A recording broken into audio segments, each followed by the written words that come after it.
I don't know what convinced me most that I was going to have a great evening. The stylish wine bar underneath the thriving Finborough Theatre in Earl's Court, James Cotterill's stage set, which embraces you straight away with its inclusiveness, or the pacey opening scenes of this beautifully written, neglected play, Accolade. Maybe it was the combination of all three of these factors, plus the excellent cast led by Aden Gillett as Will Trenting. It's quite surprising to read in the programme that the Lord Chamberlain didn't require any of this play to be amended or censored when it was first produced in 1950. Back then, the main part was played by the author, Emlyn Williams, a stage and film veteran, as well as a prolific playwright, an active bisexual married with 2 sons. In the play, Will Trenting is as honest as he can possibly be expected to be about his alter ego, Bill Trent. The whole refreshing point of the play is that he's completely honest with his wife, played by Saskia Wickham, and admits very calmly that his ability to write best-selling novels is entirely dependent on his having the freedom to go and explore the more compulsive sides of his personality. The humanity and lack of hypocrisy is refreshing to modern audiences, and it's just a marvel to know that this thoughtful, witty, honest play was set and performed 60 years ago. A key to this is Emlyn Williams' respect for his characters, whatever their class, and Harold and Phyllis from Rotherhithe and Albert the butler are far from more than the mere caricatures they might have been in another drama of this period and genre, thanks to the writing, and thanks too to Blanche McIntyre's nuanced production.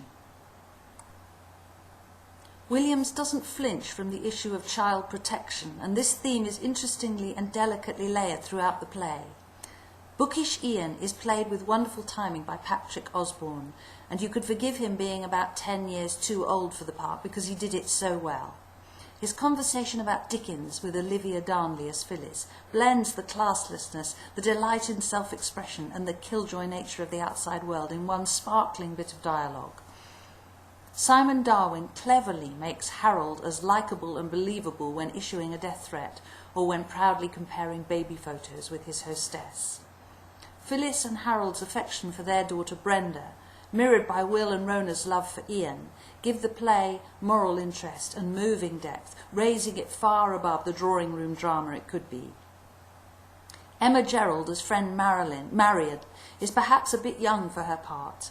Her character is delightfully vivacious until a truly great moment with Rona in scene 6 that will be fun to experiment with the best way to play. Saskia Wickham as Rona makes a very believable partner to Aden Gillett's gentle, sympathetic Will. Gillett's acting is so subtle and natural that a scene like his one with Ian on the sofa seems almost improvised. Patrick Brennan is well cast as Trenting's literary agent, going on a journey with the audience to reach the moral of the play, and that must have been a very difficult journey in the 1950s.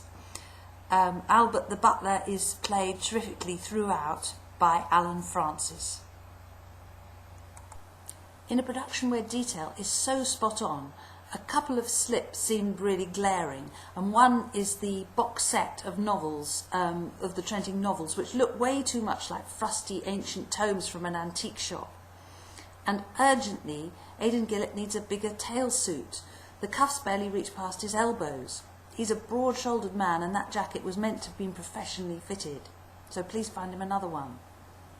I must confess, my main reason for booking to see this show was to help me recover from my feelings of loss and disappointment at the demise of Nigel Pargetter in The Archers. Anyone like me hoping that a sighting of the actor who played Nigel for 28 years is going to assuage their grief will have to wait and track down Graham Seed after the show. He gives a fantastic performance, but he plays a character so, forgive me, seedy and revolting that you certainly don't feel like giving him a big hug. It's a credit to his versatility that he makes the role of Dacre so different from his lovable, well-meaning, much-missed Ambridge persona. Seed's been tweeting about his uncomfy shoes and sleazy raincoat that helped him find his character. It's very well played, and when Dacre explodes with rage, it's because he's been made to feel insignificant. He craves recognition, and here's the big theme of the play that makes it seem so relevant: celebrity and the responsibilities that go with it. Society hopes that famous people will set an example of how to behave well. In the 1950s, society demanded that they did.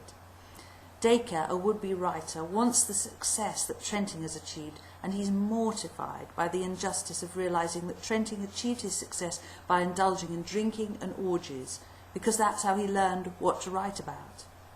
Dacre's work, on the other hand, is written off as banal because he's had a dreary, bitter life. This kind of modern irony makes me think this play would be a fantastic exam set text. I've had more fun thinking about it after I saw it than anything else I've reviewed. I hope what I've said hasn't contained any spoilers. There's so much to enjoy on top of what I've mentioned, and I could carry on talking about it for ages. Thank you, Finborough Theatre, for a splendid night.